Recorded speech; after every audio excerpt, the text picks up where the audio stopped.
believe it, but the podcasting is indeed speeding.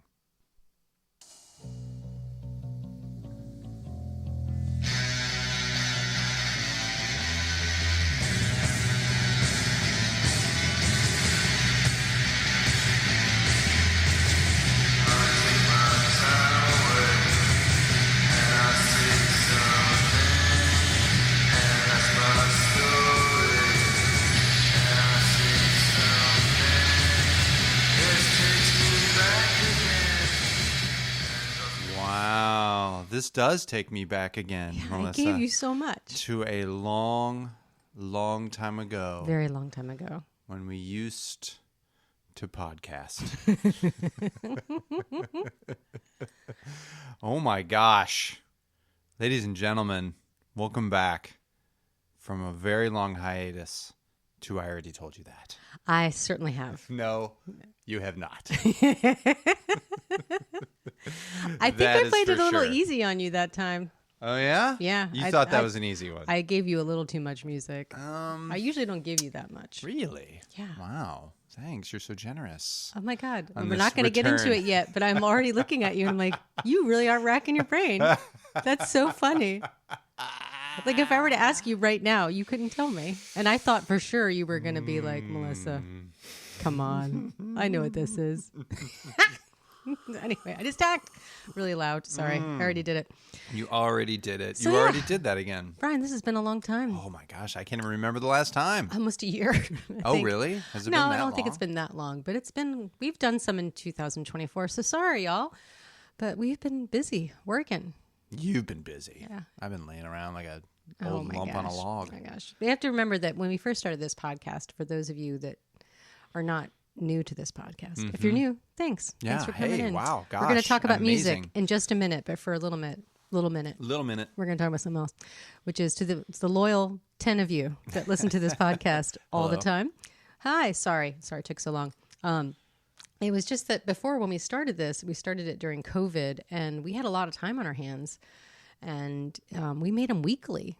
And we have, I think, nearly 60 episodes of this podcast. Yeah, I can't believe we did that every week. So if you're new, you got plenty of stuff to listen to. Yes. Even if you're not new, I doubt you've listened to all of them. So, and why? And I mean, for me, why a person would go back and listen to the old ones is because there might be music that you're into that you didn't know you didn't know. Because people have a tendency to pick the episodes where they know what the band is. That's right. I think it's always good to pick the one where you don't. Right. Because really, what part of, I feel like, no, head shaking.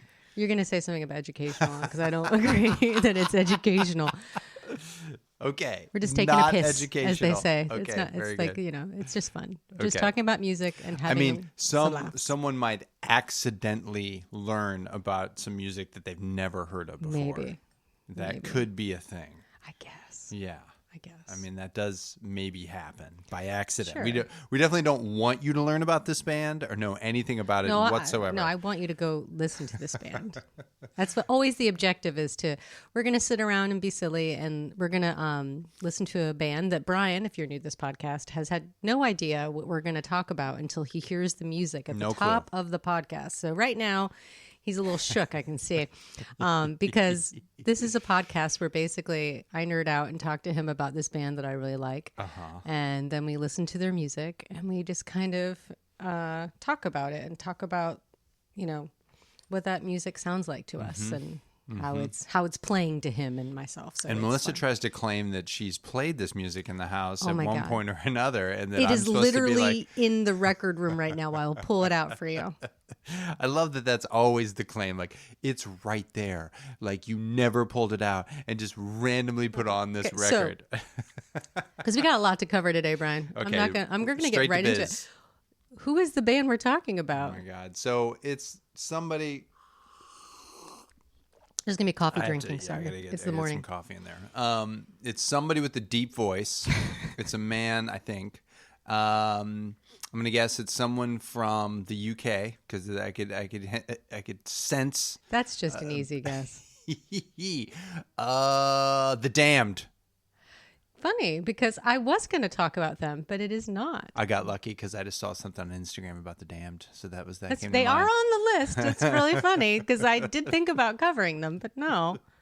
Melissa, I have no earthly idea. You were totally shitting me. Melissa, you got to understand. I just want to say thank you for always giving me this gift. Because every single time we do this podcast, which we haven't done in a long time, but you're giving it right back to me. You're giving me life. Because what's happening is I always think, well, I don't want to talk about this because we've already talked about it. And he's going to be like, I know who this band is. Dumb. I've heard it. And then I play something for you. And you look at me with that look of complete lack of knowledge about this band. And then I think, this is why we're doing this, because this time it'll stick, and it does sometimes. Sometimes which is it does. Really cool. Sometimes there's been a few that I really love, especially like Young Marble Giants. You got that? They're in there. They're in there. It was that and the one like Sleeps with Fishes one. Yeah, you like Peter Newton. I know. Like I love that, and Michael Brook. That would not be one I would think that you would listen to on your own. Those names mean nothing to me, but the band. Well, this band means a lot to me. Okay. And we're going to do one of the classic things we do, and I already told you that, is sometimes we cover multiple albums, but because it's been so long, we are talking about one record. Wow. And it is a pivotal. Not pivotable. It is a pivotal album. And especially for me within the noise genre, which is where I would put it. We're talking about the Jesus and Mary Chain. Oh my! And we are talking about their 1985 debut album. Okay. Psychocandy. Okay. Which is my favorite. Okay. The Jesus and Mary Chain. Yes. Do you know where they hail from? I'm gonna guess Manchester, England. Leicester. They're from Scotland. Scotland. Thank you very much. Okay. Still in the UK.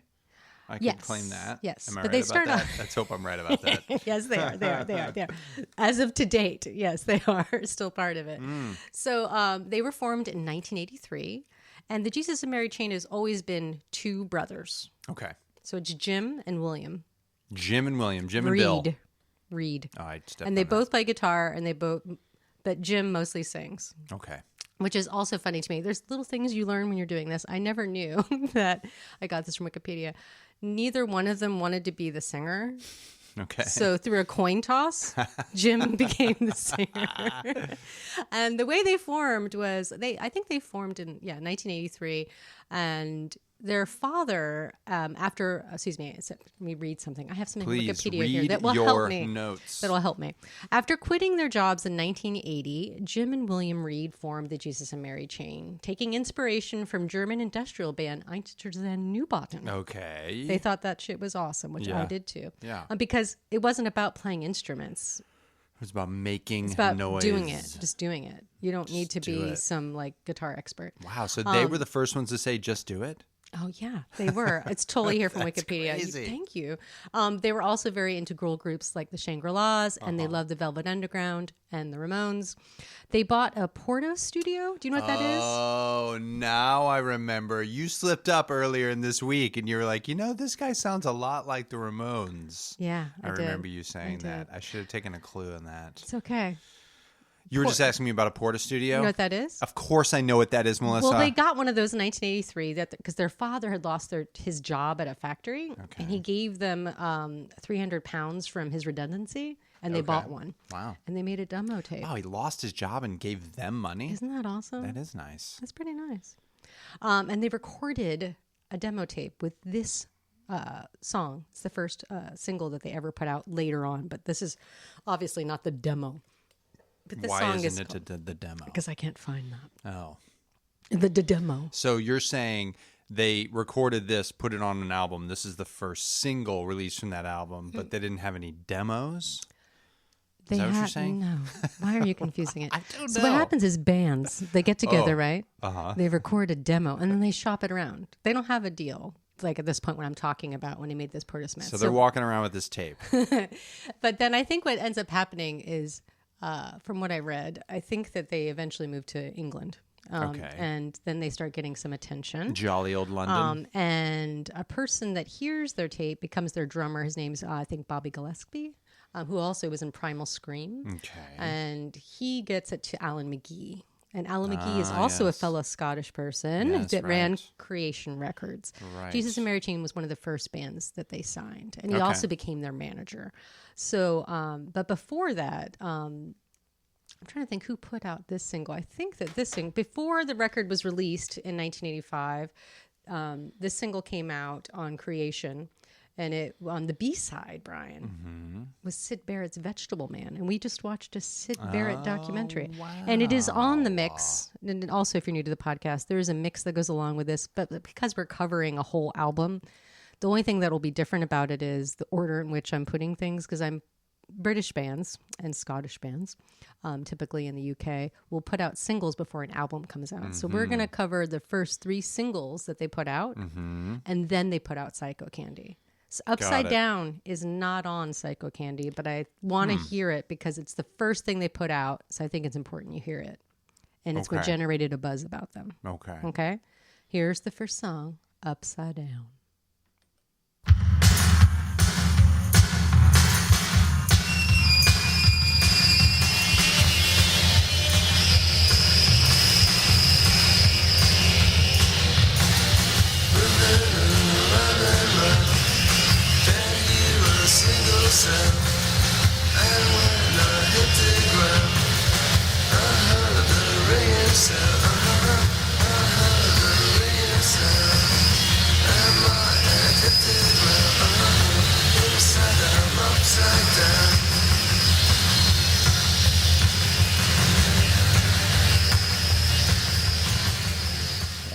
What do you think of that? Oh my gosh.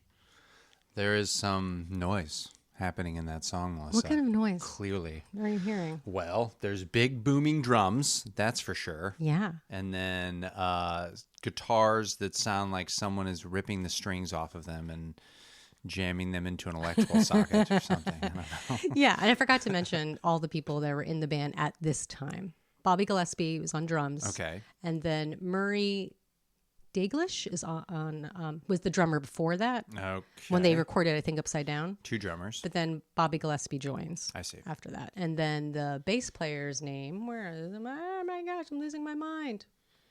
Find the bass player's name, Melissa. Douglas Hart is on bass. Douglas Hart. Okay. But the members change, but we're talking about Psychocandy time period. Yes. I will include a link to their website that has everyone that's been in the band, which is very long. But the only 2 continuous members are Will and Jim Reid. Got it. That's it. Brothers. Yes. Brothers in arms. Brothers Reid. So I like that song very much. Yeah. Why do you like that song, Melissa? What got you about that? What got me about Jesus and Mary Chain? So I have to say, I have forever been like in the Psychocandy realm. They have 8 studio albums. Okay. In fact, they are touring right now, playing this evening, I think in Portugal. Wow. And they're playing in Turin, but we're going to be someplace else. But bummers. they're on tour right now. But this is their first record, and it's just so impactful to me, and I'm sure to a lot of people. I always say that. To me and to a lot of people, it's like my Trumpian kind of thing that I say. What? Like yes. It's like, like I'm just, you're evoking your Trumpianness. No, just like some like generality that you're saying that is really stupid that you don't mean to say. You just can't like, help to a lot of repeating it. people. Yeah. But I do think it's important to a lot of no people, one's talking to about everyone. Is that it was so. I can hear the different things that are happening in it, but it's still so original. I can hear the Ramones influence. I can hear the Spectre influence for fucking sure. Okay. And it's just noisy as all get out, and just it's untamed, and it is very tonally interesting music, and also hard to listen to sometimes. Yeah. But great. Well, and I would make a and melodic as comparison. fuck. It's very melodic. A comparison that I don't know how you'll react to, but it sounds a lot like early Flaming Lips as well. Huh. If you were to listen to the Priest-Driven Ambulance. They sound maybe influenced by them, maybe. And honestly, they're contemporaries, Melissa. That's true. The Flaming Lips were making records in the early 80s. That's true. So they could have easily been influenced by one another. But it was probably more difficult for a band from the middle of Oklahoma to be hearing a band from Scotland at that time. But you never know. You never know. So how, this is a question that comes up, Yeah. how did you learn about the Jesus and Mary Chain, Melissa? Did I? Probably MTV. Really? 120 Minutes probably. Or college radio. You know. You're just not quite sure. I think even for me, because 1985, I was 10, so I did not hear this Right. record when it came out. In the origins. I was born in 75, but I'm pretty sure the first thing I heard by Jesus and Mary Chain was Automatic, which was Head On and all that. And I heard that because very soon after, Black Francis covered it. Wow. You know, like, excuse me, the Pixies covered it. It was the Pixies, yeah. They covered Head on Trompe Le Monde. And so then I went backwards and then who is listened this now? to Jesus and Mary Chain, and I liked it. And then there was Honey's Dead came out right after that, and I remember listening to those records, and I thought they were okay. But then I heard Psychocandy. And that was And no diss to Jesus and Mary Chain. But for me, Automatic and Honey's Dead are okay. I like them.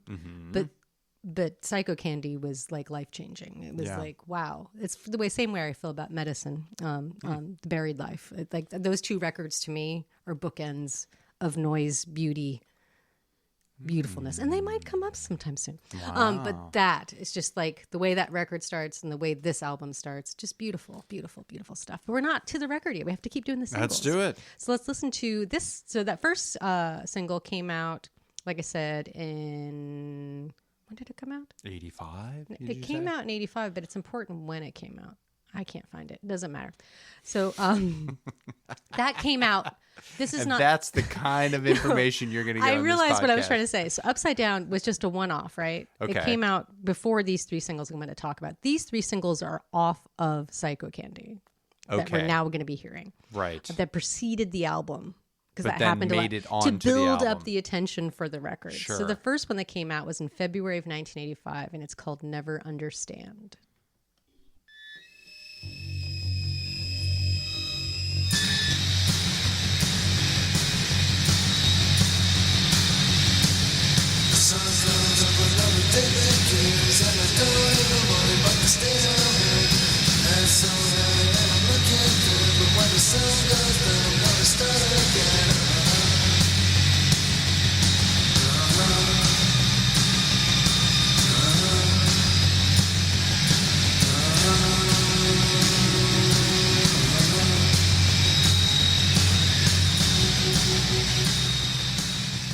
Yeah. So, Brian, who do you think would be recording something like this that sounds like this?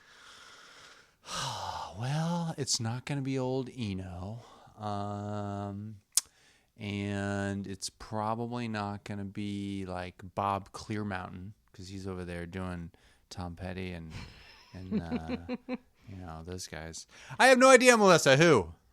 Well, when I hear things like that, I think of somebody that has an F that starts their name. Has It isn't an- a real, but it isn't Fred, and isn't Okay. Francis. Ferdinand? It's a one name. Fly. Flood. But he's not the only person. So let me find it real quickly.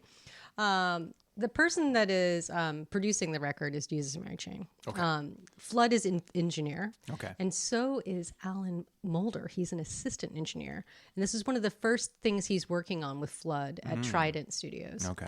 And the main engineer, though, is John Loder. And he was in a band called Crass. He would play Cass or Crass. No, it's Crass. He was the drummer sometimes in that Okay. band. And Mulder, it was his first time, Alan Mulder, working with Jesus Mary Chain and Flood, I think. It was one of the, I think he'd worked with Flood before because he was an assistant engineer. But, remember who Alan Mulder is, correct? I'll help you. He's married to Tony Holiday, who's in Curve. He's produced a lot of great things, including My Bloody Valentine. Okay, yes, right. That. Yeah. So anyway, great stuff. Great stuff. And also My Bloody Valentine was also on Creation later on, but not yet. But the funny thing I read, which I thought was cute, is that when he found that... This is Alan Mulder, you're saying? No, this found is something? Mulder was working at Trident Studios in London with Flood, and he found that the often fractious and troublesome band enjoyed working with him. So then he worked on Automatic in 1989 as the engineer for that. So they were fractious and troublesome. They got into it. They liked each other, so it worked see. out. I Anyway, see. I'm going to play you another song. I mean, that is a big deal because who you pick to record your album is going to have a huge influence on how it ends up sounding. So, yeah. You're like, well, this it's not a works. small thing.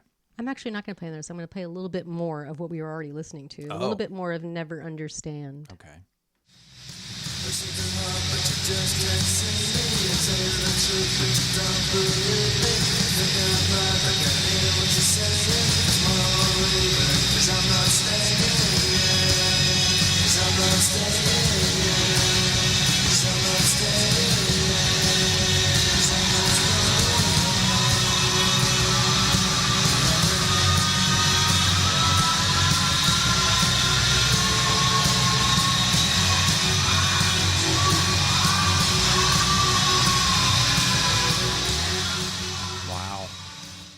Was that a screaming thing going on in the background there? Or Yeah. Is that like a guitar thing? Yeah, I think that was a screaming thing. Sheesh. I like it. Something else that I read on Wikipedia that I found very funny was that in their early career, before this record came out, before they even, I think, had a record deal, they were struggling to get gigs. And so they would turn up at venues claiming to be the support band. And then they would play their short set and make a quick exit, which I was like, that's pretty genius. that's pretty genius. They're very funny. I mean, I also am going to quote some a magazine article I read in a little while of some things they had to say. It's an interview with Jim Reid, and it's very, very funny. And they had a reputation when they first started of chaos that they have since calmed down a little bit. But I think some of it, but we'll get into it once we listen to a little bit more of the music. But the music is insane. Yeah, so it's things pretty, would happen. It's pretty wild, yeah. You know, but anyway, let's listen to a little bit more. So this is the second single off Psychocandy before it came out, and it came out in May of 1985, and it's called You Trip Me Up.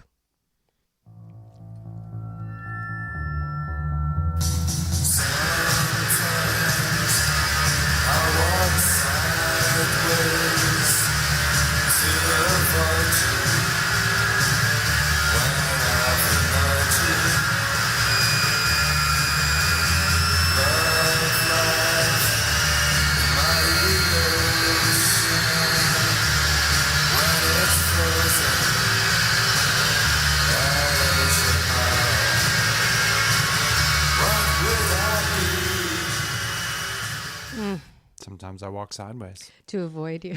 I mean, that's a good way to do it. I'm glad you heard a lyric. What are you thinking? It's good. I like it. I mean, it's obviously very, very noisy, you know, so you got to know what you're getting into. But the when you put that anchor, on. it's interesting because he didn't want to be the singer, but the anchor is, he's pretty melodic, His voice, actually. yeah, he can It's sing. melodic and it's holding it. Yeah. Let's listen to a little bit more of You Trip Me Up, which is the first heart of the podcast. Oh my gosh. Actually, Upside the Down. hearts are Upside Down back. was the first one. and Okay, this is the never second one. mind. But anyway, here we go.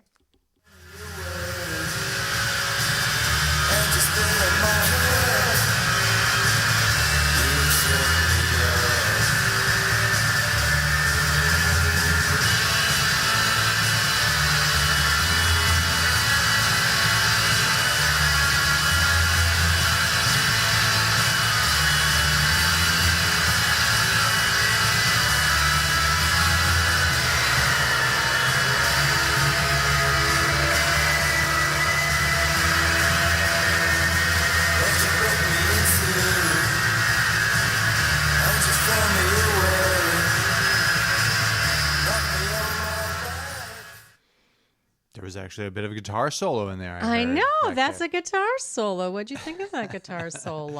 I liked it. It was good. It kind of cut through. You could hear it on the headphones, at least. Mm-hmm. Yeah, it's good, but it is a noise wash. So this next one, which is the way the record starts, and it's the last single, and it was Okay. the most popular one. It's Just Like Honey, and you're definitely going to yeah, recognize yeah, this yeah, one. And yeah, I didn't recognize start that with this one. song because you Yeah, would see? then know. Uh-huh. And it came You're out. like, I and can't believe you don't know who this is. I'm going to play the rarest track that Not they the made in rarest. 1974. It wasn't that rare. This song is Just Like Honey, and I want you to pay attention to the drums and the way it starts, and tell me what you think that sounds like to you. All right. Here we go. Just Like Honey.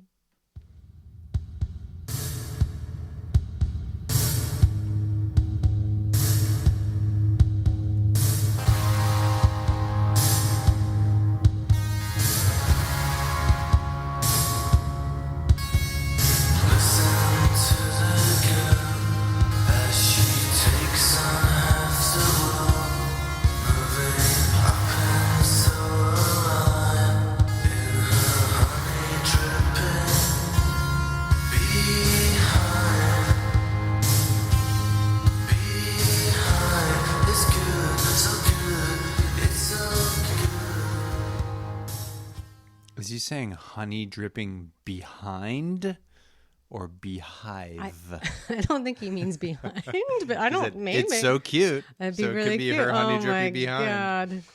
What kind of drums, Brian? What do you think about the drums? Yeah, I mean, I think you're on to something there, Melissa, with the... It's Be My Baby yeah. from the Ronettes. He admitted it. The drummer admitted fully that's what he's doing. Yeah. Which is great. With the tambourine and everything. Oh, I love Yeah. Nice. Let's go a little bit further in Just Like Honey.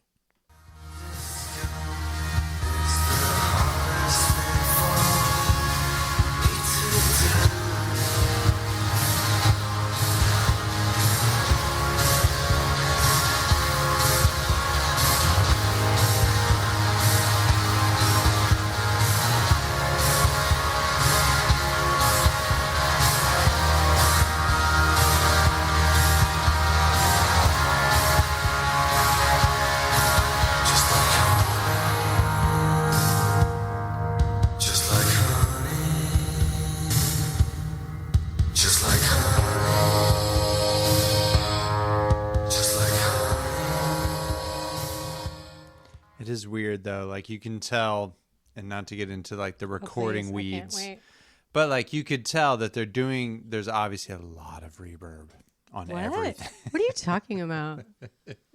The entire thing is like every single microphone has reverb on it, and then the entire thing has reverb on it, and it's like it kind of like chokes off that drum a little bit because it's like early 80s recording electronics working hard there, but it's good. Yeah.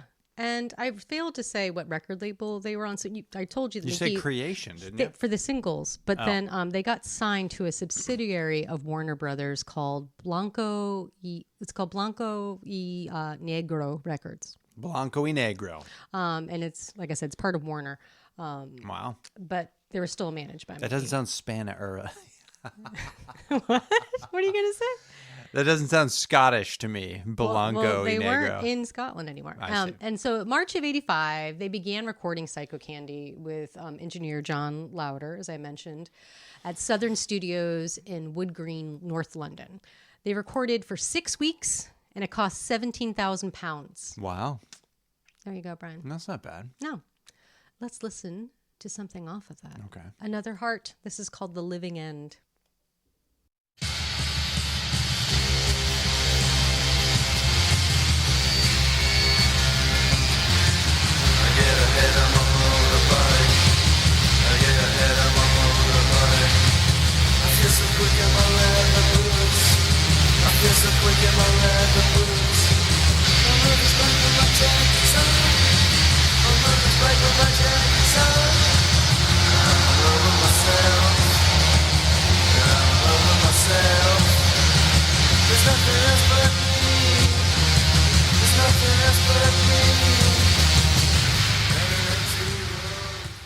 I'm surprised something like that hasn't shown up in like a Wes Anderson chase scene in one of his movies. That seems exactly like something he would use. It does.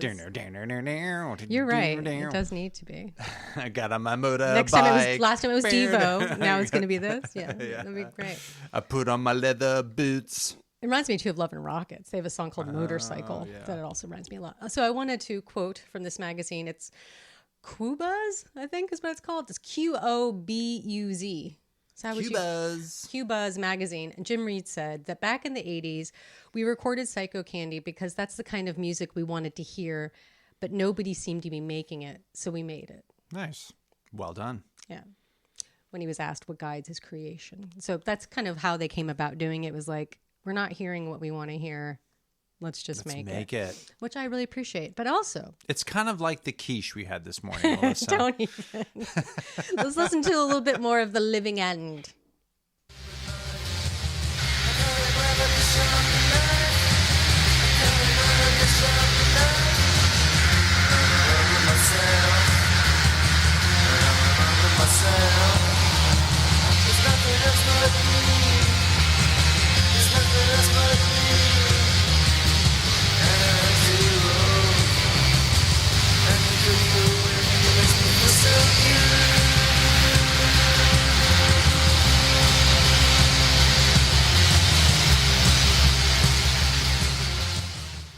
sounds fun. I'm so glad that we're sitting around listening to the Jesus and Mary Oh my chain. gosh. This makes me so happy. I also read something that I thought was very funny on Wikipedia. They were saying that when they first started, they were playing in front of pretty small audiences, and during the early shows, they performed very short gigs, typically fulfilled. Excuse me. Do it again. We're gonna do this part again. Playing in front of small audiences during early shows, the Mary Chain performed very short gigs, typically fueled by amphetamines and lasting around 20 minutes. And they played with their backs to the audience, refusing to speak to them. Sounds great. Yeah. Also, I just think it's very, very funny. Also, early on, when the guitar player would just have his guitar completely out of tune. William would like have it out of tune completely. I can imagine. The drummer only had just 2 drums because they were like, I don't need anything else. That's all and was the going bass on. player had 3 strings and got down just to 2 because he was like, I'm not playing any of the other ones. Who needs them? I mean, I don't disagree. I just need these 2. That's it. I love the name of this song. Let's listen to, and also just so you know, because we're covering this record, we're listening to every song on this album. Get out of The here. original release, by the way, because they did reissue it in '86, and we're not talking about reissues here, guys. We're talking original. Yes. Okay, so now we're listening to "Taste the Floor."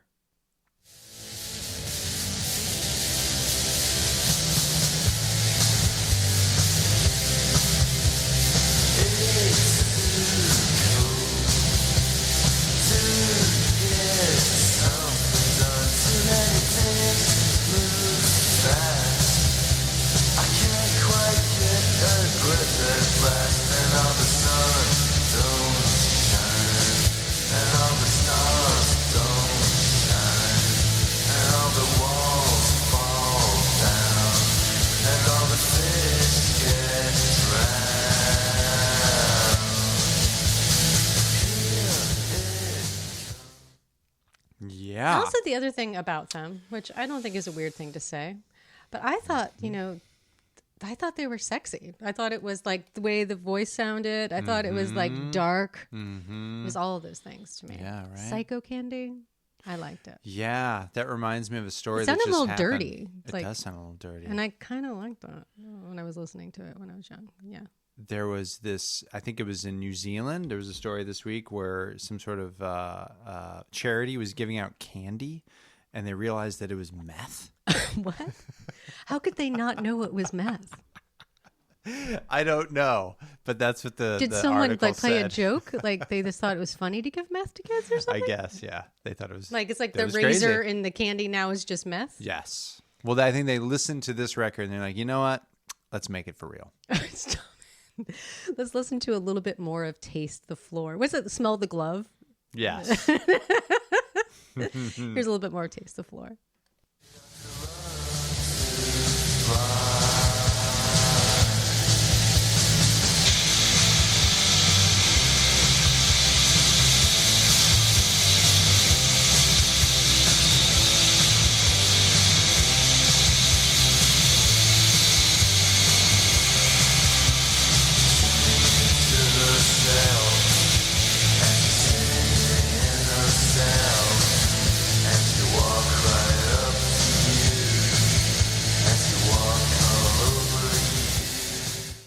Nice. Also, I wanted to bring up the top albums of 1985 in the U.S. Okay. I wonder if you could guess the top one. One of the tops. Huey Lewis in the news. So in exactly sports. this, so I actually went out of my way to look up what was in November of 1985, which is when this record came out. Okay. Number 1 in the Number US. 1. Michael Jackson. Miami Vice soundtrack. For 7 freaking weeks. Did you have that? I'm pretty sure you did. No. I did not have the Miami Vice soundtrack, Melissa. There's nothing wrong. It was 7 weeks. Someone had to buy it. Gosh. Madonna, Like a Virgin. Prince, Purple Rain that year. Born in the USA, Bruce Springsteen. Dire Straits. I never realized this. Brothers in Arms. They're British. Did you know that? Yes. I never knew that. Come on. I mean, it makes sense when Sting's singing on your song, I guess. You didn't know Dire Straits was No. British. I never paid that much attention. Oh, I see. because I was listening to this. Yes, No, I of wasn't course. actually. I was probably listening to Miami Vice soundtrack because I You was probably 10. were. But I definitely had that Madonna record and the Prince record. But just, just think about Old that. perspective. Like Material Girl and this. That's why they People weren't hearing. thought she was being transgressive. Uh-huh. They weren't even paying attention. So anyway, it's a bummer. Let's listen to The Hardest Walk, which is a heart of the podcast, which means I like it if you're new. I like this one. Usually there's more than one. There's a system. Well, this one I just did like hearts that were not colored in and then colored in. So this one is a heart, but it's not colored in. Oh, an outline heart. So it's the beginnings of feelings, I see. but they're not like so deep that I can't walk away. But I do like this song. It's The Hardest Walk. I never thought that this day would ever come. When your words and your touch just let me know. And it's plain to see that it's dead. The things resemble, and it's cold, sunny dead. It's a hard not to feel ashamed of the loving. That one's almost not that noisy. I know. It's Yeah. almost a little straight ahead. And also keep in mind, which I'm going to point out towards the end, because I said we're just covering one record, and we are, but at the very end, I am going to play you a little bit of the beginning of the second album. Okay. Because just so you can see how different. This is the only one that is this noisy. Yeah. That's why it's beautiful. Yeah. I wish it would have continued, but I understand. You can't keep that up forever, but it is a piece. But I also wanted to say, I had a quote from earlier that Neil Taylor of NME, which NME was a really big deal back then. Right before Explain what enemy is to the it's people. a music magazine in London Yes. that would basically, say who was the biggest thing that was happening. And they could destroy you or they could really prop you up. Yeah. And Big right deal. before The Rolling Stone of the UK. Yeah. Really. So, although that's a piece of garbage, but allegedly. Oh, zang. Oh, that guy. Anyway, so NME had this journalist, Neil Taylor, had said that they were the best band in the world. That's big praise. Oh my God. I almost, So there I was a almost little spit out bit my of coffee. hype about this band. Wow. Yeah, they're very. This album was so critically acclaimed. There weren't critics that didn't like it. So they're big in the UK. Big in the UK. Yeah. Yeah, I mean for indie bands, yes. Sure. But let's listen to a little bit more of The Hardest Walk. This section has a heart next to it, which means it's Wow. A damn heart good. Within a heart. Yes. Here we go.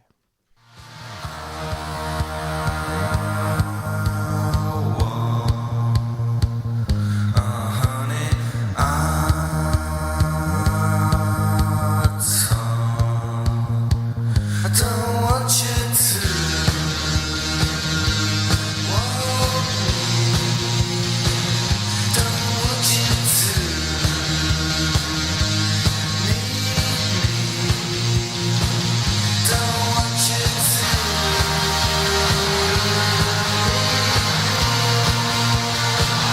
don't want you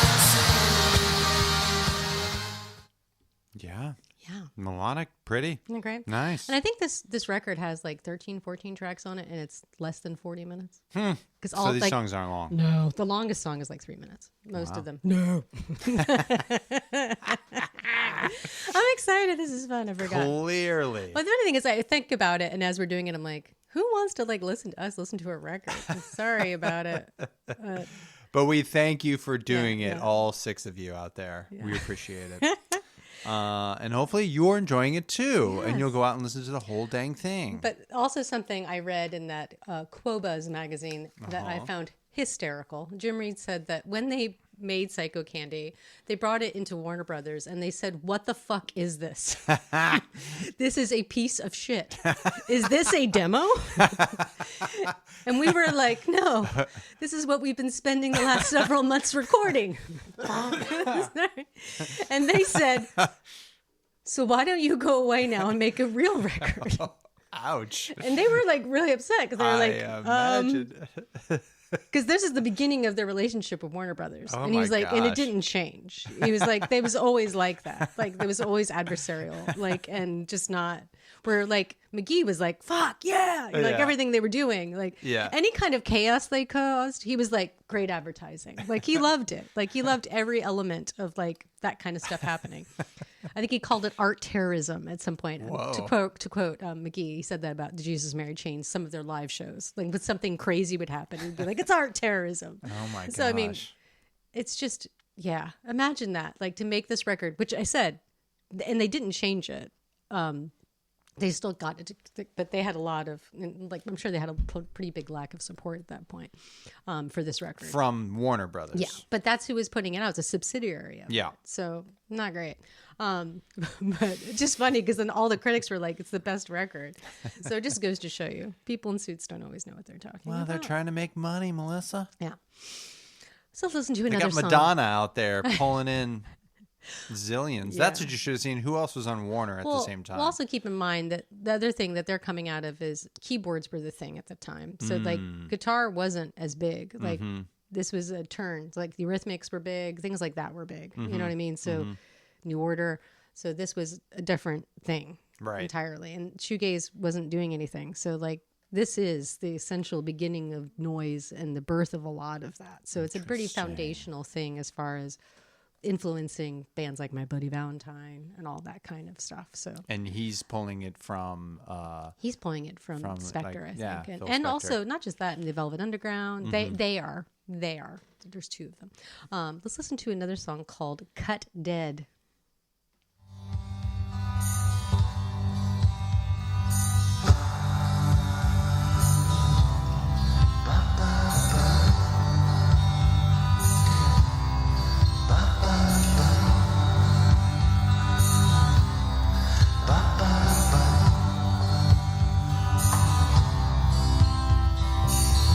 What can I say?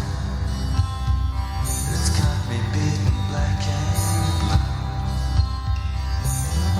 Why don't you know? You got me moving much too slow. Why can't you see? You got me chasing honeybees. Yeah, it's sweet. That reminds me very much of Luna. I was just gonna say the same thing, Gal- but more I ga- didn't more know if see- it was Galaxy more- 500 or actually, Luna. Galaxy 500. Which one is it, Melissa? Galaxy 500 Galaxy or Luna? 500. If you guys ever want to go back and listen to a real fun one, I think that Melissa one's pretty plays this fun. game with me with Galaxy 500. We Is had- it Galaxy yeah, 500 we had an or is episode it where Luna? it's really supposed to be about Galaxy 500, but Brian always gets them confused. So I do a whole thing where I'm doing because it back it's and the forth. same dude in No, both I proved bands. it. By the end, you believed, so you could tell the difference. I helped you get there. I still can't do it. Oh my God. Anyway, we're going to listen to another one. This one is called In a Hole.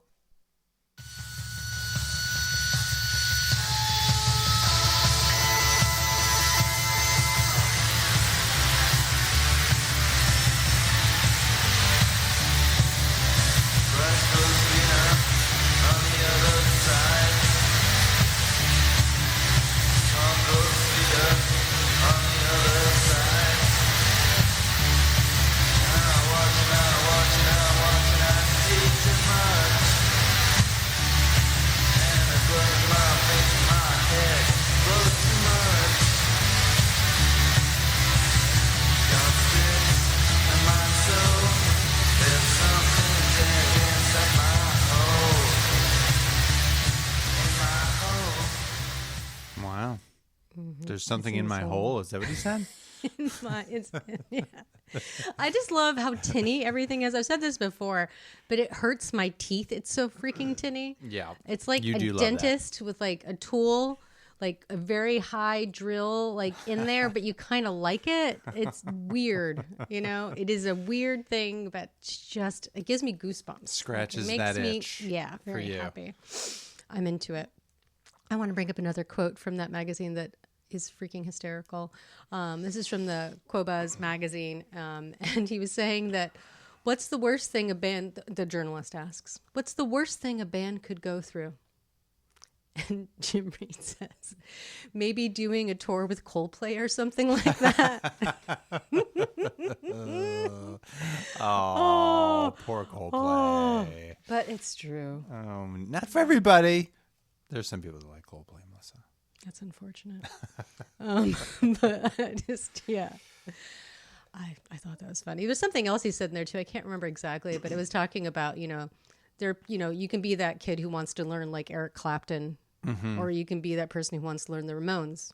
You can learn the Ramones in a day. Yeah. And you can start playing music. Yes. I choose that. It's kind of, he's like, I don't know why you want to do the other kind of thing.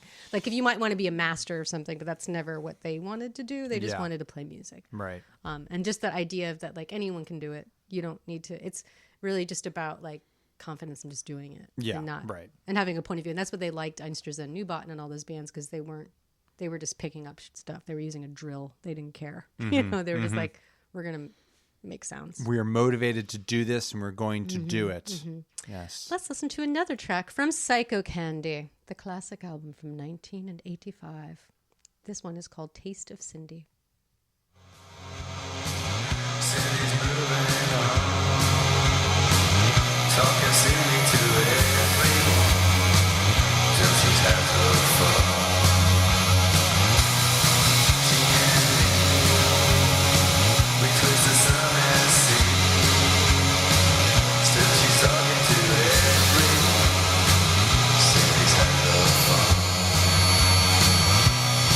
Though I've heard it before, still I need more and more, but I just can't get away. Yeah. Do you hear like there's like sand? It sounds like sand, like in one of those like Like a rainmaker? no. Come Yeah, I on, guess Melissa, so. Like the way the distortion's coming in like that, it is like a wave. Yeah. It's just a white noise, Melissa, is what it is. It is. Let's listen to a little bit more of Taste of Cindy.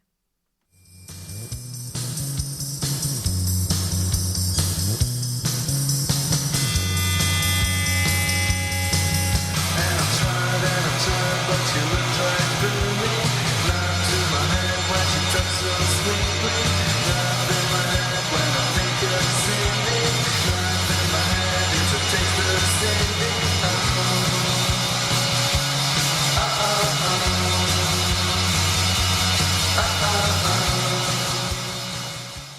Super catchy. Isn't My that? goodness gracious. Well, I think that's also the big difference with them, as I've already mentioned, is there's a lot of noise going on, but super melodic, which I also think you the could shoegaze sing along with that. The shoegaze peeps picked up on. You think so after a while? Like Chapter House, all those bands, Ride, so melodic, Yeah. Yeah. But you can sing along with that song. It's kind You of a can. pop song in a way. Yeah. Oh. I don't do that Again, by Bloody very, Valentine. very Phil Spector-y, as you say. And Ramonesy. too. Yeah. Yeah. Totally. Totally. This is the song that we started the podcast with. Okay. And it has the big old heart, a filled in heart. It's called Inside Me.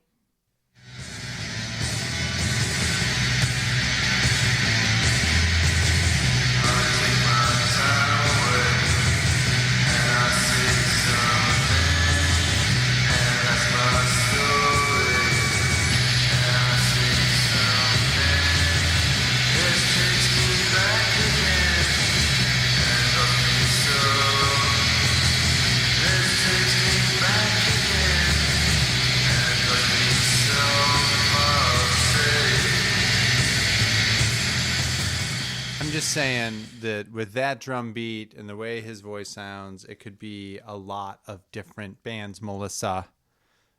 That Like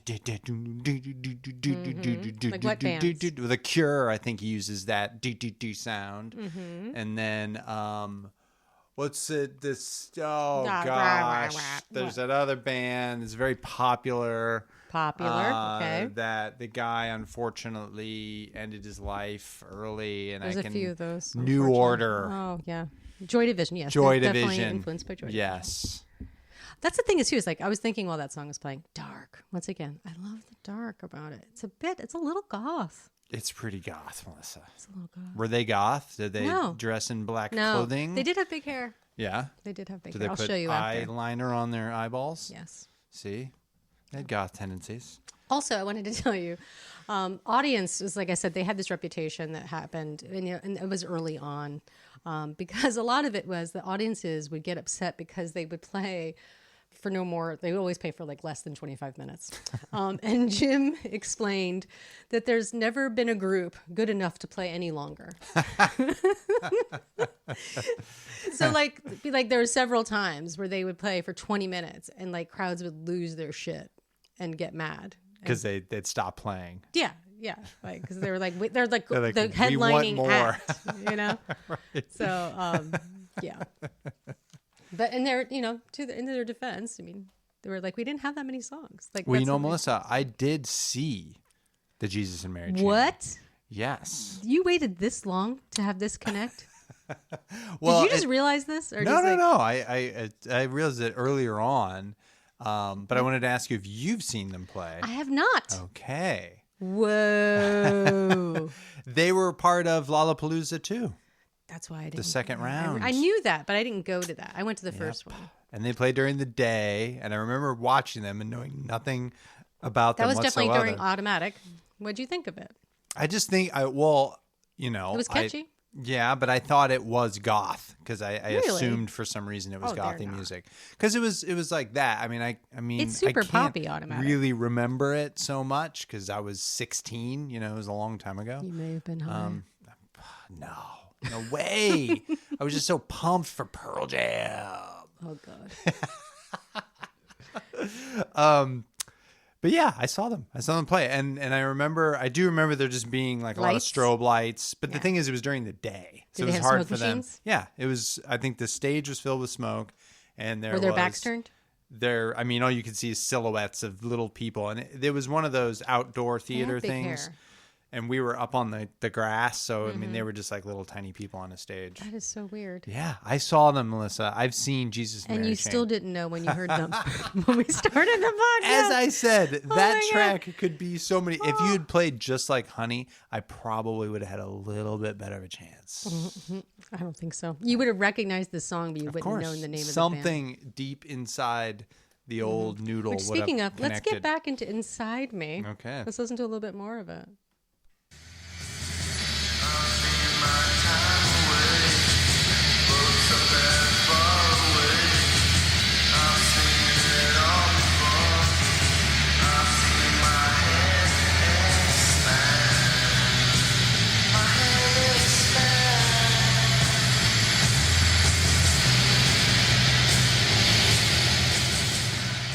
Do you hear all the guitar beautifulness? I heard him do a little falsetto there for a second.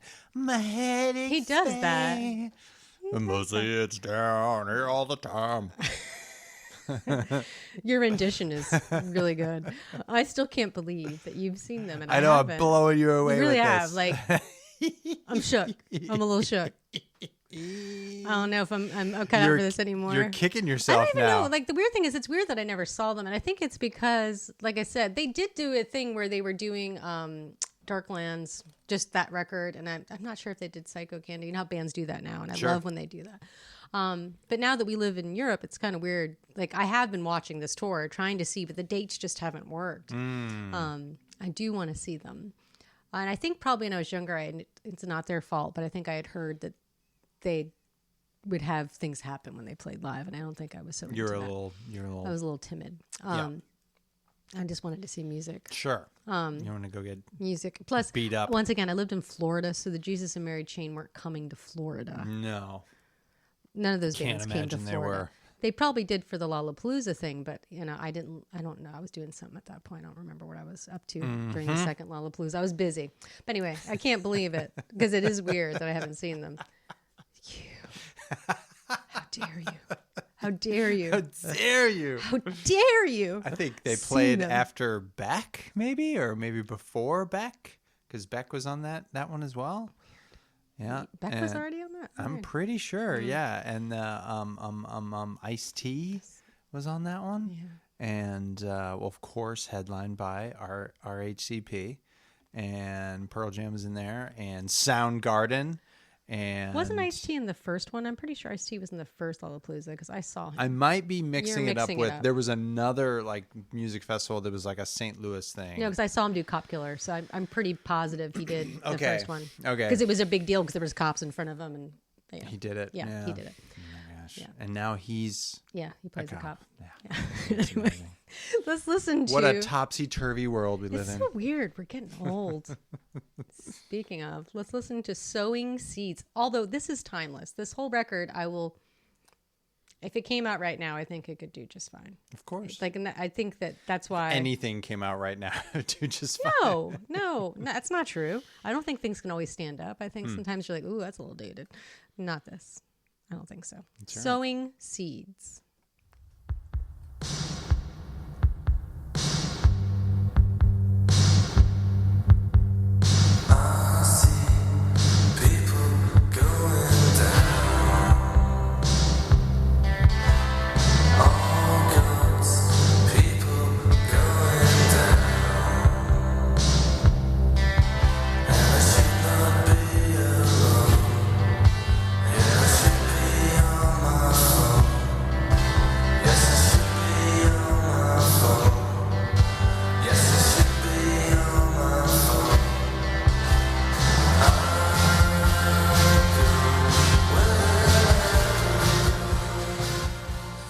We got the old beat again. Mm-hmm. Dun, dun, dun, dun. Yeah. Can you also, it's like, interesting to me too that this record vacillates between like just really like and really like soft. Yeah, like sweet know? little melodic Yeah. numbers. It's hard and it's soft. It's like leather and lace. What's next? My Little Underground.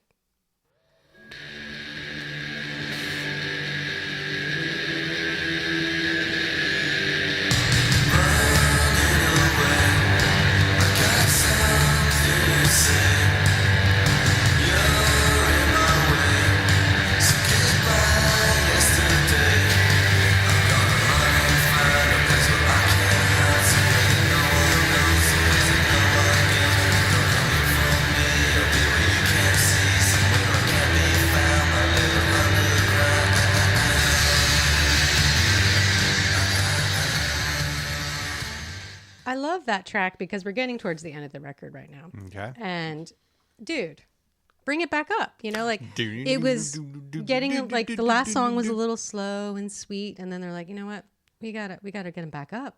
You know, they're gonna think we need to Go out with a bang. Yeah. That's what you're trying to say. Yeah, but it's still not done. Okay. Let's listen to a little bit more of My Little Underground.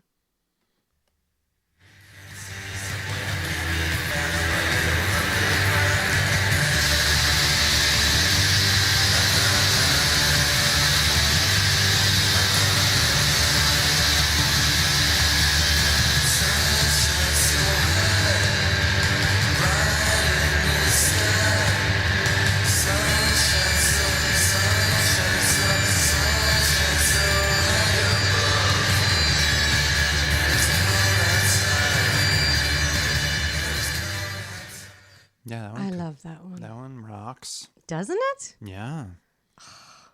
Even has some, because a lot of it, I do love this record very much, but I will say the bass sound can still be a bit thin for me a little on some of it. And that one, not so much. It's a little more low end, not such dental tools scraping your teeth.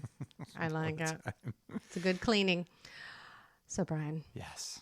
we're nearing the end of this record. Okay. Are you feeling good about it? You feel you could listen to this whole record? I could definitely and should have been listening to this whole record for a So we're long finished time. doing the well. Once again, I will Yeah, say I know. it has played in this Yeah, house. I know. When I pull it out of the vinyl, you're gonna be like, "Oh yeah, I have seen that. You have put that on." Maybe. You. Speaking of, something's wrong with you. The name of the song is called Hey. "Something's Wrong."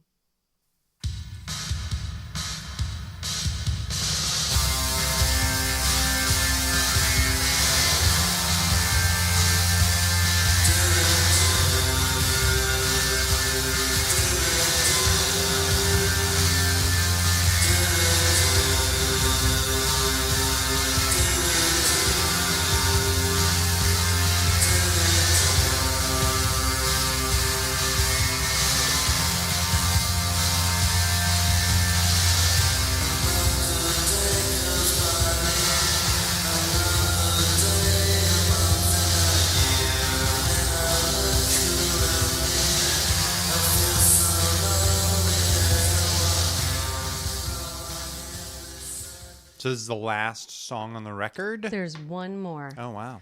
We have one more, Brian. Okay. And it is called It's So Hard. And then we're going to talk a little bit. All right. Have a little synopsis. Fair enough. Let's listen to It Is.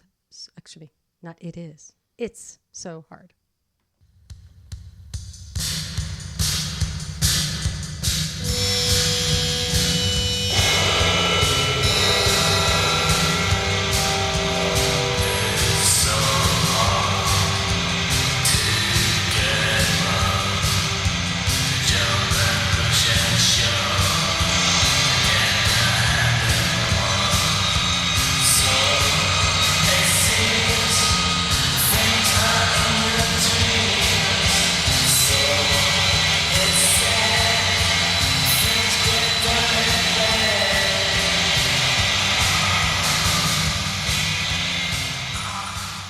Wow. I got really dark. Trippy. It's a little trippy A little ending. tripped out darkness. Little phase out. It needs to go on the Halloween Kind of mix. just, Spooky.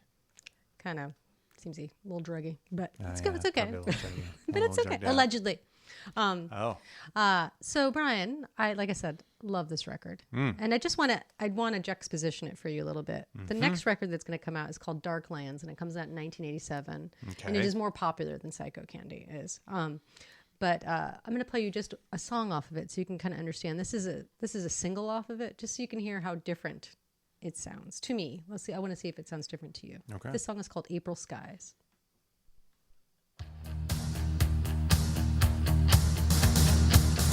Hey honey, what you trying to say?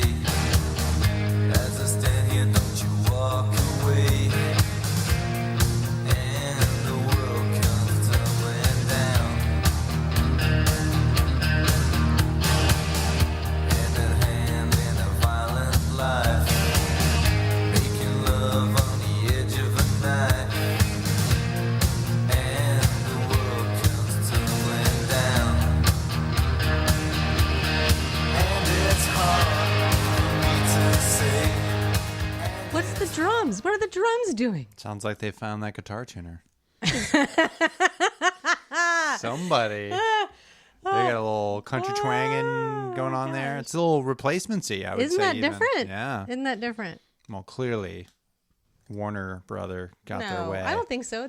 They make up their own minds about what they want to do. It's still good. It's just It's great. different. Yeah, it's It's good. just very different. Yes. Where I feel like Much more Psychocandy cleaned up. is its own thing Cleaned up their act. on its own, Yeah. and I appreciate it. I like it. I love it. I understand, Melissa. You It makes understand. sense. But that's you a are good a record. person who loves the noise. But it's also that makes sense. melody. I think it's Oh, just yeah. a great work on its own. If you do anything today, as I always say, just Mm-hmm. go listen to this whole freaking record and buy it. Buy some Jesus and Mary Chain records. If you're in Portugal, if we put this out today, go see them. Like you don't already See 'em know this. tonight. Like you're not aware. They're playing a lot in the UK in December. They have a new record called Glasgow Eyes. It's being hailed. People love it. Wow. I've given a few listens. I do like parts of it. I need to give it some more time. Hmm. I'm a little too, like I say, I need to get out of the Psychocandy You get chasm I'm stuck. in. I get stuck. It's hard when someone makes something like this for me to get out of it. You know, it's hard. I love it. Mm-hmm. Can't love move it. on. Love this band. Really glad we talked about them. Yeah. Glad Wow. we're finally. How long was that, Brian? Was it like 14 hours? Yeah, it was 14 hours long. Thanks for sticking in like there with it. us, guys. Oh my gosh. Fun times. Well, hopefully we'll Yeah, keep going. maybe, yeah. Maybe I'm do gonna some try. more. I'm gonna try. So hang in there, subscribers. There might be some more of these podcasts coming your And way. I'm gonna put a link in the episode notes of the article I was referring to. You should totally give it a read. It's very funny. Also, please give the mix a listen, or like I said, buy their records and go see Tell all music your friends. and enjoy all these bands that are touring around right now, which is so great. So Yes. happy to have that happening again. It's wonderful, The summertime tour freaking awesome. cycle. Yeah, and listen to a whole bunch of our episodes because we have a whole bunch. Yeah, go back and check out the old ones. If you're bored, if you're out there doing nothing, like I've been doing. Well done, Melissa. Way to bring it back with a bang. What are you going to take us out with today? So, like I said, they reissued it in 1986, and they put some extra tracks on it. One is called Psychocandy, the title track, which is funny because that ended up actually being on Darklands. And then the other one is Some Candy Talking. So we're going to go out on Some Candy Talking. They're really fixated on candy, aren't they? Thanks for listening, everybody. We will see you again soon. Bye. Bye.